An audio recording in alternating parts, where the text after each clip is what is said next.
Students calligraphy ചെയ്യുമ്പോൾ ശ്രദ്ധിക്കേണ്ട ചില കാര്യങ്ങളുണ്ട്. അത് നമ്മുടെ വീഡിയോയുടെ ഇടയ്ക്ക് പറയാം. അപ്പോൾ നിങ്ങൾ വീഡിയോ സ്കിപ്പ് ചെയ്യാതെ കാണാം കേട്ടോ. Hello dear students, welcome back to classroom. അപ്പോൾ നമ്മളിന്ന് ചെയ്യാൻ പോകുന്നത് ഗ്ലാസ് പെയിൻറ്റിങ്ങിൻ്റെ 4ാമത്തെ പാർട്ടാണ് കേട്ടോ. അപ്പോൾ മുമ്പത്തെ 3 വീഡിയോസ് നിങ്ങൾ കാണാത്തത്, അതായത് ഗ്ലാസ് പെയിൻറ്റിങ്ങുമായി ബന്ധപ്പെട്ടിട്ട് 3 ക്ലാസ്സുകൾ നമ്മൾ മുമ്പ് ഇട്ടിട്ടുണ്ടായിരുന്നല്ലോ. അപ്പോൾ ആരെങ്കിലും അത് കാണാത്തതുണ്ട് എന്നുണ്ടെങ്കിൽ അത് പോയിട്ട് ആദ്യം കാണുക. അപ്പോൾ നിങ്ങൾക്ക് കാര്യങ്ങൾ കുറച്ചുകൂടി കൃത്യമായിട്ട് മനസ്സിലാക്കാൻ പറ്റും കേട്ടോ. അപ്പോൾ അതിന് വേണ്ടിയിട്ടാണ്. അപ്പോൾ നമ്മൾ ഇപ്പോൾ ഈ കണ്ടുകൊണ്ടിരിക്കുന്ന ഈ വർക്ക് എന്താണ് എന്നുള്ളത് നിങ്ങൾക്കൊരു ഡൗട്ട് ഉണ്ടാവില്ല. അപ്പോൾ ഇതിൽ നമ്മുടെ വീഡിയോയിൽ ഒരുപാട് ട്രിക്ക് ആൻഡ് ടിപ്സ് ഞാൻ പറഞ്ഞു തരുന്നുണ്ട്. അപ്പോൾ നിങ്ങൾ വീഡിയോ സ്കിപ്പ് ചെയ്യാതെ കാണാം. പിന്നെ നമ്മുടെ വീഡിയോസ് ഇഷ്ടപ്പെട്ടാൽ നിങ്ങൾ മടിക്കാതെ ലൈക്ക് ചെയ്യാനും, അതേപോലെ എന്തെങ്കിലും നിർദ്ദേശങ്ങളോ വീഡിയോസിൽ എന്തെങ്കിലും ചേഞ്ച് വരുത്തേണ്ടതുണ്ടെങ്കിലൊക്കെ നിങ്ങൾ കമൻ്റായിട്ട് ചേർക്കുക കേട്ടോ. അപ്പോഴാണ് നമുക്ക് നെക്സ്റ്റ് ഇനി ഇടുന്ന വീഡിയോസിലൊക്കെ അതിൻ്റേതായിട്ടുള്ള ചേഞ്ചസ് വരുത്താൻ പറ്റുള്ളൂ കേട്ടോ. ഞാനിവിടെ OHP ഷീറ്റിലാണ് നമ്മുടെ വർക്ക് ചെയ്യുന്നത് കേട്ടോ. അതെനിക്ക് ഗ്ലാസ്സിൽ ചെയ്യാം. ഫസ്റ്റ് തന്നെ നമ്മൾ ചെയ്ത് പഠിക്കുമ്പോൾ OHP ഷീറ്റിലാണ് ചെയ്ത് പഠിക്കാറുള്ളത് കേട്ടോ.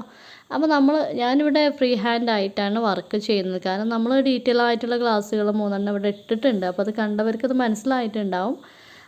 നമ്മൾ ഏത് വരക്കാൻ അറിയാത്തവർക്കും ചെയ്യാൻ പറ്റിയിട്ടുള്ള നല്ല നല്ല അടിപൊളിയായിട്ട് ചെയ്യാൻ പറ്റിയിട്ടുള്ളൊരു പെയിൻറ്റിങ് തന്നെയാണ് ഗ്ലാസ് പെയിൻറ്റിങ്ങിന്. മറ്റ് പെയിൻറ്റിങ്ങിനെ പോലെയൊന്നല്ല, വളരെ ഈസി ആയിട്ട് ചെയ്യാൻ പറ്റുന്നതാണ് കേട്ടോ. അപ്പോൾ നിങ്ങൾക്ക് ഗൂഗിളിൽ നിന്നും മറ്റും കിട്ടുന്ന വർക്കുകൾ പിക്ചേഴ്സ് ട്രേസ് ചെയ്തിട്ട് വരച്ചാൽ മതി. നമ്മളിപ്പോൾ 3 പ്രാവശ്യം ഇവിടെ കാണിച്ചല്ലോ. അപ്പോൾ അതുകൊണ്ടാണ് ഇപ്പോൾ അത് കാണിച്ച് വെറുതെ ഈ വീഡിയോസിൻ്റെ ലെങ്ത്ത് കൂട്ടാതെ കേട്ടോ. അപ്പോൾ ഞാനിവിടെ ചെറിയൊരു ട്രീ ആണ് ചെയ്യുന്നത്. നമ്മളിതിൽ 3 വർക്ക് ചെയ്ത് കാണിക്കുന്നുണ്ട്. അപ്പോൾ നിങ്ങൾ സ്കിപ്പ് ചെയ്യാതെ കണ്ടിട്ട് എല്ലാം ഒന്ന് ചെയ്ത് നോക്കുക. നമ്മുടെ ചാനലിലിടുന്ന വീഡിയോസൊക്കെ നിങ്ങൾ പ്രാക്ടീസ് ചെയ്യുകയാണെന്നുണ്ടെങ്കിൽ നിങ്ങൾ ചെയ്തിട്ടുള്ള വർക്കുകൾ നമ്മുടെ ഇൻസ്റ്റയിൽ അയച്ചു തരാം കേട്ടോ. അപ്പോൾ നമ്മൾ ഇനി വരുന്ന വീഡിയോയിൽ നിങ്ങളുടെ വർക്കുകൾ ഉൾപ്പെടുത്തുന്നതായിരിക്കും കേട്ടോ. അപ്പോൾ നമ്മളിവിടെ ഔട്ട്ലൈനൊക്കെ ചെയ്തിട്ടുണ്ട്. ഔട്ട്ലൈൻ ചെയ്ത് നന്നായിട്ട് ഡ്രൈ ആയതിന് ശേഷം മാത്രം നമ്മൾ ഇതുപോലെ ഫാബ്രിക് ഗ്ലൂ ആണ് ഞാനിവിടെ യൂസ് ചെയ്യുന്നത്. ഇതുപോലെ ഇങ്ങനെ ഡോട്ട് ഇട്ട് കൊടുക്കുക കേട്ടോ. ഈ ഡോട്ട് ഇടുമ്പോൾ ശ്രദ്ധിക്കേണ്ട കാര്യം എന്താണെന്ന് വെച്ചാൽ അടുത്തടുത്ത് ഇടാൻ പാടില്ല, കുറേ അകലെ ആയിട്ടും ഡോട്ട്സ് ഇടാൻ പാടില്ല.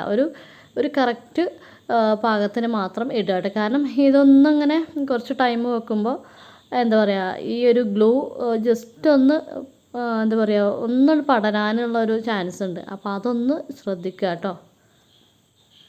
അപ്പോൾ നമ്മളിപ്പോൾ വരച്ചുകൊണ്ടിരുന്ന പിക്ചർ സൈഡിലേക്ക് മാറ്റിയിട്ടുണ്ട്.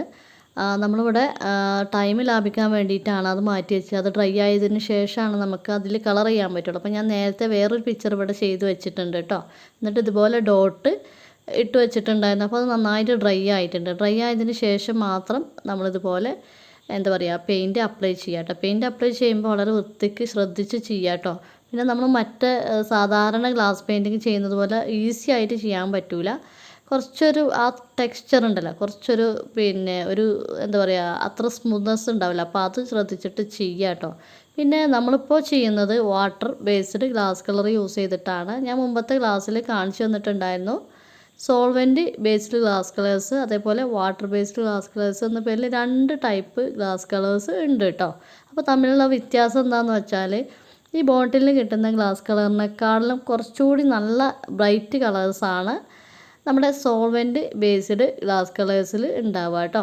പിന്നെ അത് നമ്മൾ ബ്രഷ് വെച്ചിട്ട് സാധാരണ പെയിൻറ്റ് ചെയ്യുന്ന മെത്തേഡിലാണ് അത് ചെയ്യാൻ പറ്റുള്ളൂ കേട്ടോ. പിന്നെ ഇപ്പോൾ പല കമ്പനീസും ഇതുപോലെ ബോട്ടിലിൽ ഇറക്കിയിട്ടുണ്ട്. അപ്പോൾ നിങ്ങൾ സോൾവെൻറ്റ് ബേസ്ഡ് വാങ്ങാൻ ഉദ്ദേശിക്കുന്നുണ്ടെങ്കിൽ പേര് കറക്റ്റായിട്ട് വായിച്ച് നോക്കിയിട്ട് മാത്രം വാങ്ങുക. അത് ഇതിനേക്കാളും കുറച്ചുകൂടി നല്ല ട്രാൻസ്പെറൻ്റ് ആണ്, നല്ല ബ്രൈറ്റും ആണ് കേട്ടോ. പിന്നെ ഞാൻ പറയാൻ വിട്ടുപോയി, നമ്മൾ ബ്ലാക്ക് ലൈനറാണല്ലോ യൂസ് ചെയ്തിട്ടുള്ളത്. നമുക്ക് വേണമെങ്കിൽ സിൽവർ, കോപ്പറൊക്കെ യൂസ് ചെയ്യാം. നമുക്ക് ഈ ഒരു ബോക്സിൻ്റെ കൂടെ ഫ്രീ ആയിട്ട് കിട്ടുന്നതാണ് ഈ ബ്ലാക്ക് ലൈനർ. അപ്പോൾ നിങ്ങൾക്ക് ഗോൾഡൻ ലൈനറും അതേപോലെ കോപ്പർ, സിൽവർ ലൈനറൊക്കെ നിങ്ങൾക്ക് സെപ്പറേറ്റ് വാങ്ങി എടുക്കാൻ പറ്റും. പിന്നെ അതൊന്നും ഇല്ലാന്നുണ്ടെങ്കിൽ 3D ഔട്ട്ലൈനർ ഉണ്ട്. 3D ഔട്ട്ലൈനർ വെച്ചിട്ടും ഔട്ട്ലൈൻ ഇടാൻ പറ്റും കേട്ടോ. അപ്പോൾ നമ്മളിത് കംപ്ലീറ്റ് ആയിട്ട് നിങ്ങൾക്ക് ഇഷ്ടമുള്ള കളറിൽ ചെയ്യാം കേട്ടോ. അപ്പോൾ നിങ്ങൾ ചെയ്തു നോക്കുക, വളരെ ഈസിയാണ്. പിന്നെ നിങ്ങൾക്ക് ഫ്ലവേഴ്സിൻ്റെ മാത്രമല്ല കാലിഗ്രഫി മറ്റുള്ള സംഭവങ്ങളൊക്കെ ചെയ്തെടുക്കാൻ പറ്റും കേട്ടോ. നല്ല അടിപൊളിയായിട്ട് തന്നെ അത് ചെയ്തെടുക്കാൻ പറ്റും. നമ്മൾ ബ്ലാക്ക് ലൈനർ കൊണ്ടൊരു ഔട്ട്ലൈനർ ഇട്ടല്ലോ. അപ്പോൾ ആ ഒരു ലൈനർ ചില സമയങ്ങളിൽ പെട്ടെന്ന് ഡ്രൈ ആവും, ചില സമയത്ത് ഒരുപാട് ടൈം എടുത്തിട്ടാണ് ഡ്രൈ ആവുന്നത്. കുറച്ച് സമയം എടുത്തിട്ടാണ് ഡ്രൈ ആയിട്ടുള്ളത്. അത് ഓരോ ടൈമിലെ കാലാവസ്ഥയ്ക്ക് അനുസരിച്ചിട്ടാണ് കേട്ടോ. എന്ത് തന്നെ ആയാലും നമ്മൾ ഔട്ട്ലൈനർ നന്നായിട്ട് ഡ്രൈ ആവാതെ കളർ ഫില്ല് ചെയ്യാൻ പോകരുത് കേട്ടോ. തിരക്ക് കൂട്ടിയിട്ട് ചെയ്യരുത്. കാരണം എന്താണെന്ന് വെച്ചാൽ നിങ്ങളിടുന്ന ഗ്ലാസ് കളറും അതേപോലെ ഈ ബ്ലാക്ക് ലൈനറും കൂടി ബ്ലെൻഡായിട്ട് ഒരു വൃത്തികെട്ട കളറായി പോകും കേട്ടോ. പിന്നെ നമ്മളിവിടെ ലീഫിന് ഒറ്റ ടോണേ കൊടുത്തിട്ടുള്ളൂ കേട്ടോ. മുമ്പുള്ളതിലൊക്കെ ഡബിൾ ടോൺ കൊടുത്തിട്ടുണ്ടായിരുന്നു. കാരണം ഗ്ലൂ വെച്ചിട്ട് നമ്മൾ ഓൾറെഡി ഒരു എന്താ പറയുക ക്രിസ്റ്റൽ ടെക്സ്ചർ ഇവിടെ വരുത്തിയിട്ടുണ്ട്. പിന്നെ അത് എന്താ പറയുക ഡബിൾ ടോൺ വെക്കണ്ടെന്ന് കരുതി കേട്ടോ. ഇനി നിങ്ങൾക്ക് അതാണ് താല്പര്യം എന്നുണ്ടെങ്കിൽ നിങ്ങൾക്ക് ചെയ്യാവുന്നതാണ്. അപ്പോൾ ഞാൻ ഫസ്റ്റ് ടോൺ തന്നെയാണ് ചെയ്തിട്ടുള്ളത് കേട്ടോ. പിന്നെ ഇമ്പോർട്ടൻ്റ് ആയിട്ട് പറയാനുള്ളത് നമ്മൾ ഔട്ട്ലൈനർ ചെയ്യുമ്പോൾ ഒരു സ്വാഭാവികമായിട്ടുള്ളൊരു തിക്നെസ് ഔട്ട്ലൈൻ ഉണ്ടാകണം. ചില ഭാഗങ്ങളിൽ മുറിഞ്ഞിട്ടോ ഒന്നും ഉണ്ടാവരുത്. കാരണം ഈ ഒരു ഔട്ട്ലൈനിൻ്റെ ഉള്ളിലാണ് നമ്മൾ ഈ ഗ്ലാസ് പെയിൻറ്റ് ഫില്ലായിട്ട് കിടക്കുക. അപ്പോൾ അതിന് ചെറിയ എന്താ പറയുക വിടവോ അല്ലെങ്കിൽ തിന്നായിട്ടൊക്കെയാണ് ഔട്ട്ലൈനർ ഇട്ടിട്ടുണ്ട് എന്നുണ്ടെങ്കിൽ അത് പുറത്തേക്ക് സ്പ്രെഡ് ആവാനുള്ള ചാൻസ് ഉണ്ട്. അപ്പോൾ നിങ്ങൾ ഔട്ട്ലൈൻ ഇടുമ്പോൾ വളരെ ശ്രദ്ധിച്ചിട്ട് ചെയ്യാം കേട്ടോ. ആദ്യമൊക്കെ ചെയ്യുമ്പോൾ ഒരു ബുദ്ധിമുട്ടുണ്ടാവുന്നേ ഉള്ളൂ. പിന്നെ അത് ക്ലിയർ ആയിക്കോളൂ കേട്ടോ.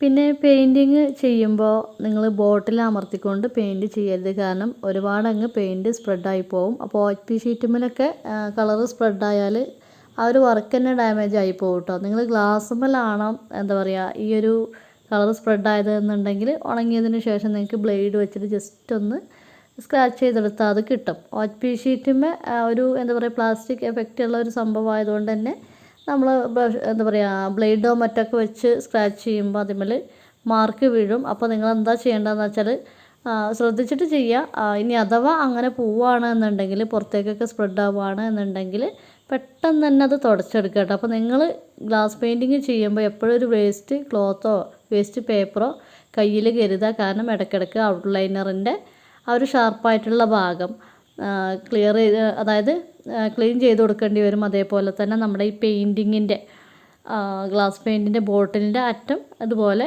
ഇടയ്ക്കിടയ്ക്ക് ക്ലീൻ ചെയ്ത് കൊടുക്കേണ്ടി വരും കേട്ടോ.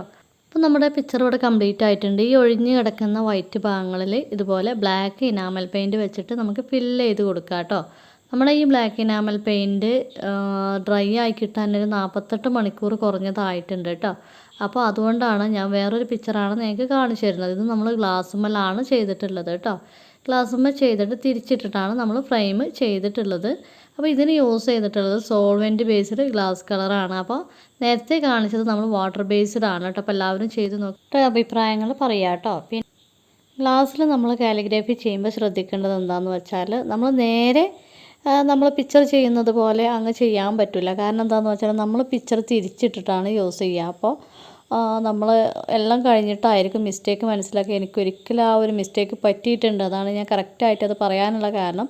നമ്മൾ പിക്ചർ കാലിഗ്രഫിയൊക്കെ ചെയ്യാൻ ഉദ്ദേശിക്കുന്നുണ്ടെങ്കിൽ ഏതാണോ ആ വേർഡ് എഴുതാൻ ഉദ്ദേശിക്കുന്നത് അത് നമ്മളൊരു പേപ്പറിൽ എഴുതിയതിന് ശേഷം കണ്ണാടിക്ക് മുന്നിലൊന്ന് കാണിക്കുക. അപ്പോൾ നമുക്ക് തിരിച്ചിട്ടിട്ടായിരിക്കും അത് കാണാം.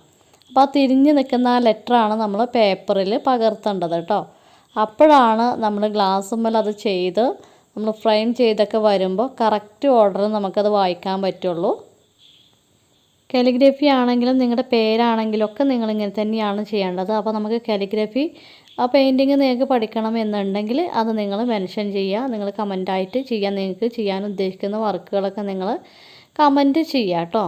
അപ്പോൾ നമ്മൾ ടൈം കിട്ടുമ്പോൾ അത് ചെയ്തിട്ട് അപ്ലോഡ് ചെയ്യുന്നതായിരിക്കും. അപ്പോൾ ഇന്നത്തെ വീഡിയോ നിങ്ങൾക്ക് ഇഷ്ടപ്പെട്ടിട്ടുണ്ട് എന്നുണ്ടെങ്കിൽ ലൈക്ക് ചെയ്യുക, ഷെയർ ചെയ്യുക, കമൻറ്റ് ചെയ്യുക. നിങ്ങളുടെ സപ്പോർട്ട് ഉണ്ടെങ്കിൽ മാത്രമാണ് നമുക്ക് പുതിയ പുതിയ വീഡിയോസ് അപ്ലോഡ് ചെയ്യാൻ സാധിക്കുകയുള്ളൂ. സപ്പോർട്ടില്ലാതെ ഒന്നും ചെയ്യാൻ പറ്റില്ല. അപ്പോൾ നെക്സ്റ്റ് ടൈം നല്ലൊരു വീഡിയോയുമായിട്ട് വീണ്ടും കാണാം. താങ്ക്